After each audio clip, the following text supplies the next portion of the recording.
लोगों का union smart class लक्ष्य 2021 में भोजपुर में आपका स्वागत है। आज पहला चैप्टर रासायनिक अभिक्रिया और समीकरण देखेंगे। अंग्रेजी में केमिकल रिएक्शंस एंड इक्वेशंस। हमारे आसपास में बहुत सारे रासायनिक अभिक्रियाएं होती रहती हैं। जैसे तुमने घरों में अक्सर देखा होगा, गर्मियों के दिन में हमारा दूध जो है खट्टा हो जाता है। ये भी एक रासायनिक अभिक्रिया है। और किस संदर्भ में रासायनिक अभिक्रिया है तो उसको हम कहते हैं वो विपरीत गंधिता है, मतलब रैंसिडिटी। ठीक है, विपरीत गंधिता मतलब क्या होता है, जो भी हमारे खाद्य पदार्थ हैं अगर उसमें उपस्थित वसा या तेल की मात्रा ज्यादा हो तो हवा में जो ऑक्सीजन के प्रेजेंस में जो जीवाणु हैं उस खाने को क्या करते हैं, ऑक्सीडाइज कर देते हैं, मतलब उपचेद कर देते हैं, जिसके चलते जो हमारा खाना है उसमें खराब गंध, मतलब अरुचिकर गंध, स्वाद खराब उसके हो जाते हैं। ऐसी अभिक्रिया को हम क्या कहते हैं, विपरीत गंधिता। अब इसके बचाव, जनरली हम दूध को बचाने के लिए क्या करते हैं, उसको कम तापमान में रख देते हैं। ये कैसे बचेगा, तो ये जो जीवाणु जो बैक्टीरिया है इसका मैक्सिमम ग्रोथ 25 डिग्री से 30 डिग्री के बीच में होता है। तापमान कम किया तो बैक्टीरिया जो जीवाणु है उसका ग्रोथ कम हो जाएगा और बैक्टीरिया की मात्रा नहीं बढ़ेगी तो हमारा खाना जो है विपरीत गंधिता हो तो रैंसिड नहीं हो पाएगा। दूसरा कहता है प्रत्युपचायक। जितना भी तुम्हारे क्रीम्स आते हैं उसमें हम क्या डालते हैं, विटामिन ई। वो क्या है, एंटीऑक्सीडेंट है। या विनेगर जो खाना में मिला देने के बाद वो क्या करता है, खाना को उपचायन नहीं होने देता है। इसके अलावा वायु रोधी वर्धन, जो तुम्हारे जैम मिलते हैं उन सबको हम लोग एयर टाइट कंटेनर में बेचते हैं, बेच रहा है 6 महीना पहले बना है, घर भी खोलते हैं, खराब नहीं होता। क्यों, वो एयर टाइट कंटेनर है। एयर टाइट कंटेनर है, इसका मतलब क्या है कि उसमें हवा ऑक्सीजन की मात्रा कम है, उसमें विषाणु ग्रोथ नहीं कर पाएगा, उनका रिप्रोडक्शन नहीं हो पाएगा। इसके अलावा नाइट्रोजन कॉमन एग्जांपल है। जितना भी अंकल चिप्स खरीदते हैं या चिप्स की पैकेट खरीदते हैं वो फुला होता है, उसमें क्या होता है, नाइट्रोजन। अगर बिना गैस वाला लेंगे तो क्या होगा, वो खराब लगेगा। नाइट्रोजन मतलब क्या, ऑक्सीजन नहीं है। जीवाणु का जो ग्रोथ होता है वो ऑक्सीजन में ही होता है। अगर नाइट्रोजन से भरा हुआ है तो जीवाणु का ग्रोथ नहीं होगा, मेरे खाने का उपचयन नहीं होगा, मतलब विपरीत गंधिता नहीं होगा और मेरा खाना खराब नहीं होगा। अब हम दूसरी रासायनिक अभिक्रिया देखते हैं जो पॉपुलर रासायनिक अभिक्रिया है। जैसे तुमने देखा, अगर तुम्हारे पास लोहे का कोई कांटी है या तवा है, अगर उसको हम धूप में छोड़ दें तो क्या होता है, उसको एक भूरे रंग का परत लग जाता है। बोलचाल की भाषा में हम क्या कहते हैं, उसमें जंग लग गया। लोहे को जंग लगने के लिए दो चीज जरूरत है। एक क्या है बेटा, ऑक्सीजन, दूसरा क्या है बेटा, पानी। अगर लोहा को वायु में छोड़ दें तो जंग बन जाता है। उसका सूत्र क्या है, Fe2O3 H2O। यहाँ पे पानी की मात्रा ऊपर नीचे होता रहता है, सूत्र उसका यही है। ऐसी क्रिया को हम क्या कहते हैं, संक्षारण। ठीक है, संक्षारण क्या चीज है, किसी में भी हो सकता है। जितने भी धातु हैं उन सब में संक्षारण हो सकता है। संक्षारण में क्या है, जो भी धातु हवा, पानी और अम्ल से अभिलेख रहते हैं अनवांछनीय प्रोडक्ट बनाता है, जो अनडिजायरेबल है। हम कभी नहीं चाहते लोहा में जंग लगे, ये हम नहीं चाहते हैं। जो भी जो रिएक्शन करके जो प्रोडक्ट बना है वो क्या है, अनवांछनीय है, मतलब हम नहीं चाहते हैं। जैसे एक दूसरा एग्जांपल देख सकते हैं, कॉपर। अगर तुमने मेला में तांबा का जग खरीदा है, ठीक, उसमें पानी डाल के छोड़ दो, हम क्या देखते हैं, अंदर में एक हरा रंग का, ब्लू रंग का एक परत जड़ जाता है। वही संक्षारण है। क्यों, क्योंकि जो कॉपर है वो पानी और ऑक्सीजन के अलावा कार्बन डाइऑक्साइड से रिएक्ट कर जाता है। एक कंपाउंड क्या बनता है भैया, बेसिक कॉपर कार्बोनेट। जो भी धातु है, अगर लेड होता तो हम क्या लिखते हैं, बेसिक लेड कार्बोनेट। इसमें क्या लिखते हैं भैया, बेसिक कॉपर कार्बोनेट। ये क्या है, कॉपर हाइड्रोक्साइड बेस है। ठीक है, नाम है बेसिक कॉपर कार्बोनेट। ये हर रंग का परत है और ये भी एक संक्षारण का एग्जांपल है। जनरली चांदी पाए बनता है, चमकता है, इसमें संक्षारण नहीं होता है। लेकिन अगर वायु में एक इम्प्यूरिटी है, हाइड्रोजन सल्फाइड गैस, आगे क्लास में क्या पढ़ेंगे इस गैस का महत्व कैसा होता है, सड़ा हुआ अंडा की तरह। अगर एयर में ये गैस है तो हमारा चांदी जो है इससे अभिक्रिया करके एक प्रोडक्ट देता है सिल्वर सल्फाइड, जो किस कलर का होता है, ब्लैक कलर का होता है। संक्षारण सब में होगा। इंपॉर्टेंट क्वेश्चन है, संक्षारण किस में नहीं होता है, एयू में नहीं होता है, सोना में। संक्षारण किस में नहीं होता है, प्लैटिनम में नहीं होता है। बाकी जितने भी धातु हैं इन सब में संक्षारण होगा। अब हम देखेंगे रासायनिक अभिक्रियाओं के प्रकार। 4 तरह के रासायनिक अभिक्रिया होते हैं। पहला संयोजन अभिक्रिया, दूसरा वियोजन अभिक्रिया, तीसरा एकल विस्थापन और चौथा द्वितीय विस्थापन। हम दोनों को साइड बाय साइड देखते हैं। जो संयोजन अभिक्रिया है वो वियोजन अभिक्रिया का जस्ट उल्टा है। जैसे ये क्या है, ए और बी जितने भी एरो के इस साइड लिखा हुआ है वो सब अभिकारक है, और तीर के उस साइड जो भी लिखा हुआ है वो सब प्रतिफल है। यहाँ क्या दिख रहे हैं, 1 और 2 अभिकारक मिलकर एक प्रतिफल देता है। ऐसे अभिक्रिया को हम संयोजन अभिक्रिया कहते हैं। डेफिनेशन लिखा हुआ है, जब 2 या 2 से अधिक पदार्थ का संयोग कर एक पदार्थ का निर्माण करता है, सिंगल प्रोडक्ट, ऐसे रिएक्शंस को हम क्या कहेंगे, भैया संयोजन अभिक्रिया। एग्जांपल, मैग्नीशियम ऑक्सीजन में जलाएंगे तो क्या मिलेगा, मैग्नीशियम ऑक्साइड। 1 नंबर का क्वेश्चन यहां पर आता है कि जब मैग्नीशियम जलाते हैं तो हमें कैसा नजर आता है। ऑब्जर्वेबल फैक्ट क्या है, जब भी हम इसको जलाएंगे तो हमें चकाचौंध उजली रोशनी आती है। ठीक है, एक क्वेश्चन यहां याद कीजिएगा, मैग्नीशियम जब भी जलता है तो सफेद चमकीला रोशनी से जलता है, प्रोडक्ट बनेगा। इसके पहले वाले सर ने आपको पढ़ा दिया है, जो भी धातु का ऑक्साइड होगा वो सब क्षार होता है। क्षार क्या करता है, अगर उसमें रेड लिटमस पेपर डालेंगे तो उसका कलर ब्लू हो जाएगा।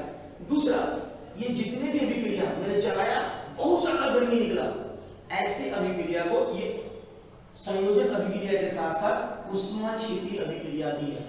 क्यों, जिस क्रिया में पदार्थ के निर्माण के साथ अगर ऊष्मा का उत्पन्न होता हो, ऐसे अभिक्रिया को हम ऊष्माक्षेपी अभिक्रिया कहते हैं। अगर इसको नहीं देखा है तो घर पे हम कॉमन एग्जांपल देख सकते हैं। इस बार का परीक्षा का क्वेश्चन है, कैल्शियम ऑक्साइड चूना जब भी पानी में डालेंगे तो क्या होता है, पहले वो देखते हैं, पानी अपने आप फैलने लगता है। मतलब क्या हुआ, एक पदार्थ का निर्माण तो हुआ कैल्शियम हाइड्रोक्साइड का, लेकिन इसके साथ इसमें ऊष्मा का उत्पन्न हुआ। ऐसे अभिक्रिया को ऊष्माक्षेपी अभिक्रिया कहते हैं। याद रखिएगा, इस बार के मॉडल पेपर में ये क्वेश्चंस है। तीसरा, एक क्वेश्चन ये भी आ सकता है कि जो चूना का पानी है उसका यूज क्या है, हम सफेदी करते हैं, बोलचाल की भाषा में क्या है, दीवार पे हम चूना करते हैं। कभी भी तुम देखोगे जब भी हम चूना करेंगे तो ये जो दीवार जो मेरा चमकता है वो चमकेगा 3 दिन 4 दिन के बाद। क्यों, क्योंकि ये जो कैल्शियम हाइड्रोक्साइड है हवा में उपस्थित कार्बन डाइऑक्साइड से अभिक्रिया करेगा। जब अभिक्रिया करेगा एक सफेद परत बनाता है CaCO3, और जब तक ये नहीं बनेगा दीवार पर चमक नहीं आएगा। दूसरा, 1 नंबर का क्वेश्चन आता है श्वसन, सांस लेते हैं छोड़ते हैं, वो कैसी अभिक्रिया है, तो भी ऊष्माक्षेपी अभिक्रिया है, क्योंकि इसमें भी ऊष्मा का निर्माण होता है। बायोलॉजी वाले सर ने पढ़ाया होगा श्वसन में कितना ऊष्मा होता है, तो 38 ATP ऑफ एनर्जी। इसका जस्ट उल्टा, यहाँ पर क्या था, 2 मिलकर 1 दिया, यहाँ पर क्या है, एक अभिकारक टूटकर भैया 2 प्रोडक्ट देता है, 2 प्रतिफल देता है। ऐसे अभिक्रिया को हम वियोजन अभिक्रिया कहते हैं।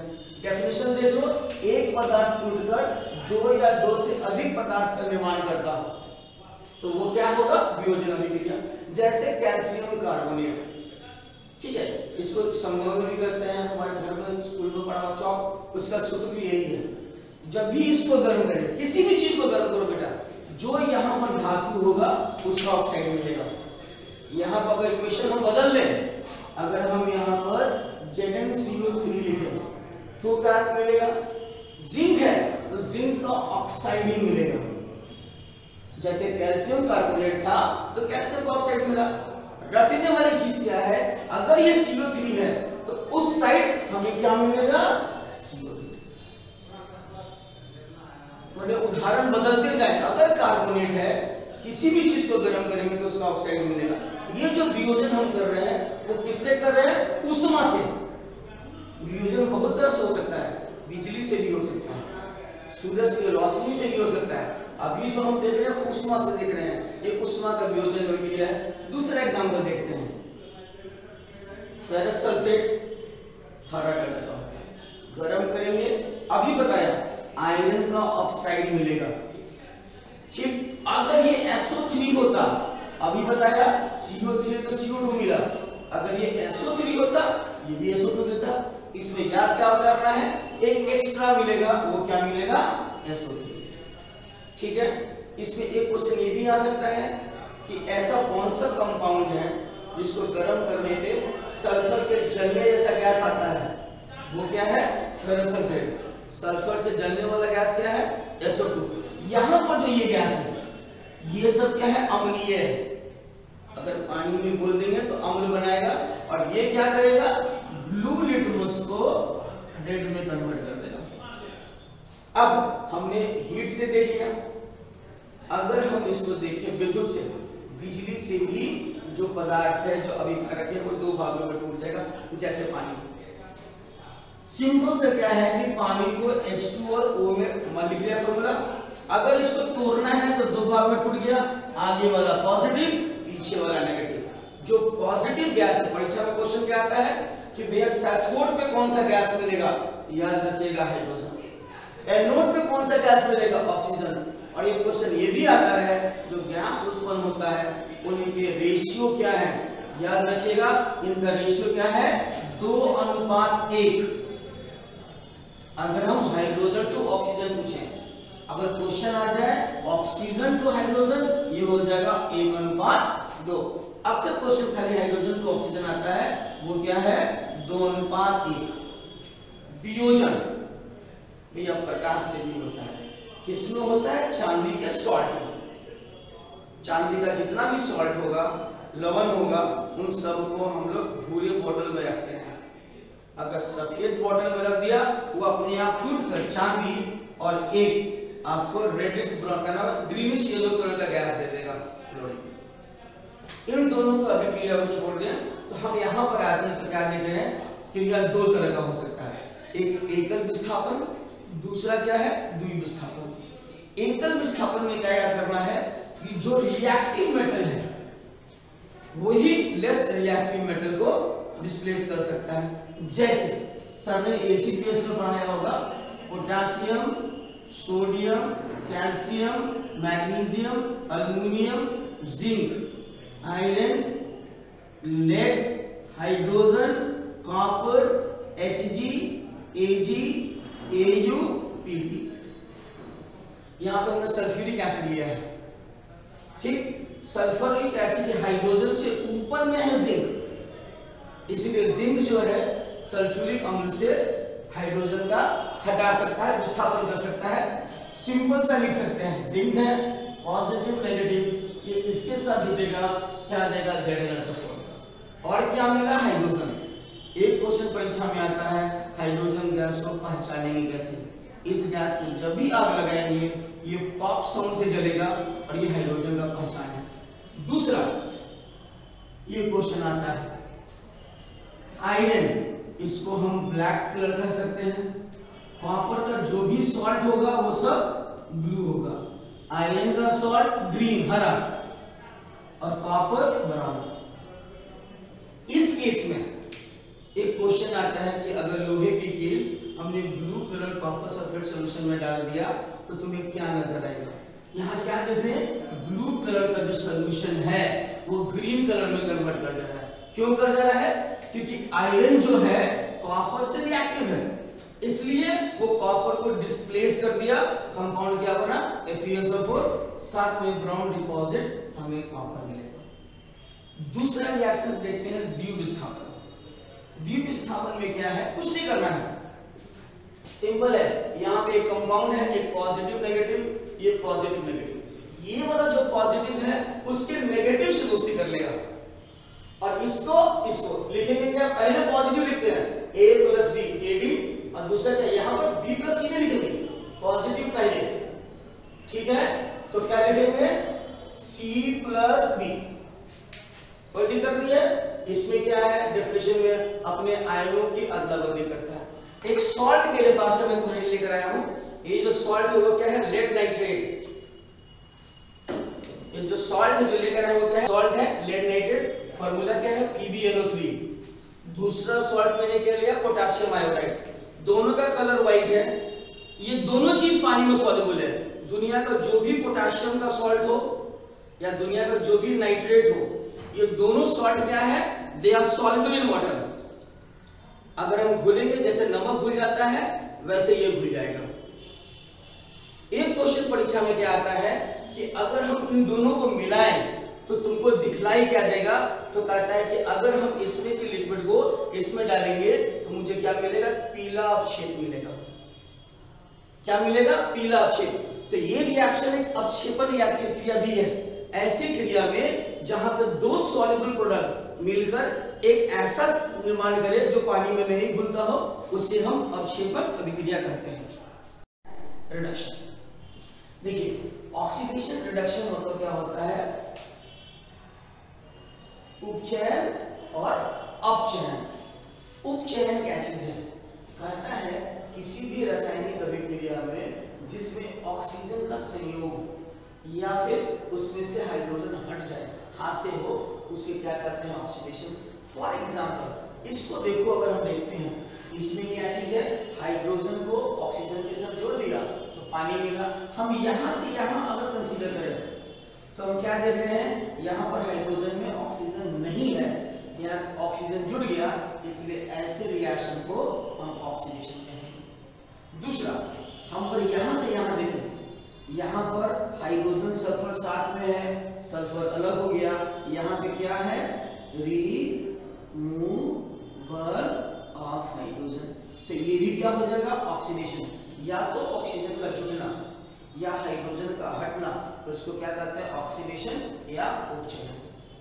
दूसरा कहता है अपचयन, ऐसा रिएक्शन जिसमें हाइड्रोजन जुड़ता हो या ऑक्सीजन हटता हो, उल्टा हो। जैसे हम यहां से यहां देखते हैं, क्लोरीन अलग था, यहाँ पे हाइड्रोजन के साथ जुड़ गया, मतलब क्या हुआ? एडिशन ऑफ हाइड्रोजन है, इसलिए क्या हो गया? रिडक्शन। यहाँ देखते हैं जिंक ऑक्साइड है, और अगर हम यहाँ देखें, यहाँ क्या देख रहे हैं कि भैया ऑक्सीजन हट गया, तो रिमूवल ऑफ ऑक्सीजन हुआ, तो ये भी क्या है? रिडक्शन या क्या है? अपचयन।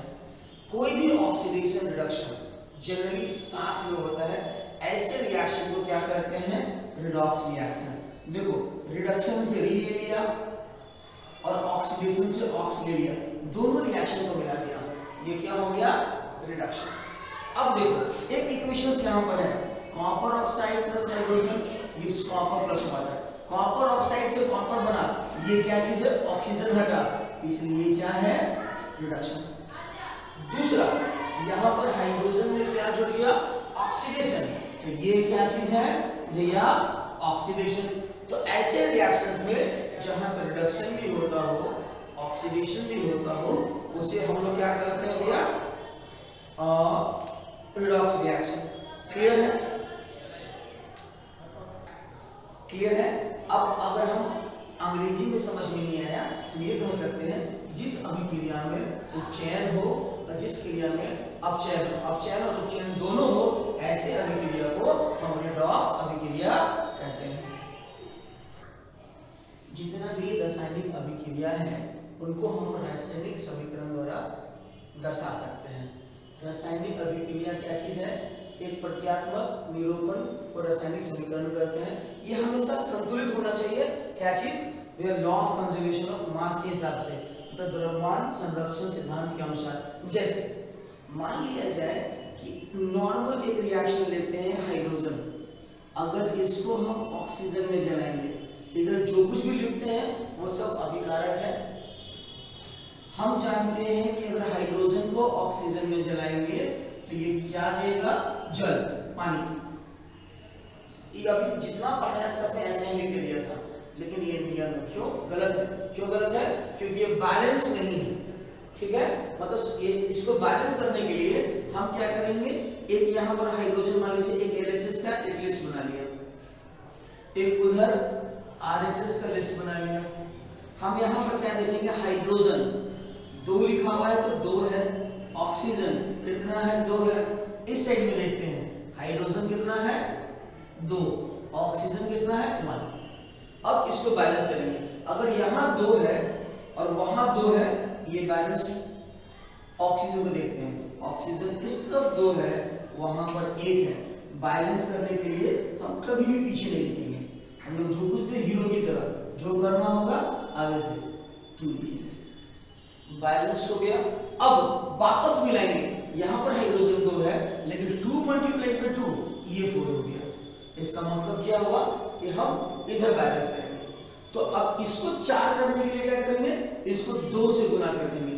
अब अगर मिलाएं, यहाँ पर हाइड्रोजन कितना है? 4, ऑक्सीजन कितना है? यहाँ पर 2, वहां पर हाइड्रोजन कितना? 4, ऑक्सीजन 2 कैसे हो गया? यहाँ पर 1 है, 2 से गुना किया। ये इस बात के मॉडल टेस्ट पेपर में अगर हम देखेंगे तो एक समीकरण को संतुलित करने के लिए आता है। एक दूसरा एग्जांपल देखते हैं जो मॉडल टेस्ट पेपर में दिया है, वो क्या है? MnO2 मैग्नीज डाइऑक्साइड अगर HCl से रिएक्ट करता है तो क्या देगा? ये क्या देता है? MnCl2 मैग्नीज क्लोराइड प्लस क्या देगा? वाटर प्लस क्या देगा? क्लोरीन। क्लोरीन को हमेशा क्या लिखेंगे? Cl2 गैस है और इसमें यही रिएक्शन मिलेगा। अब बैलेंस करना है। LHS में अगर यहाँ पर मैग्नीज 1 है, यहाँ भी मैग्नीज 1 है, मतलब मेरा Mn जो है वो बैलेंस है। ऑक्सीजन यहाँ पर कितना है? 2, उस साइड में ऑक्सीजन कितना है? 1, तो बैलेंस करने के लिए 2 से गुना करेंगे तो मेरा ऑक्सीजन बैलेंस हो गया।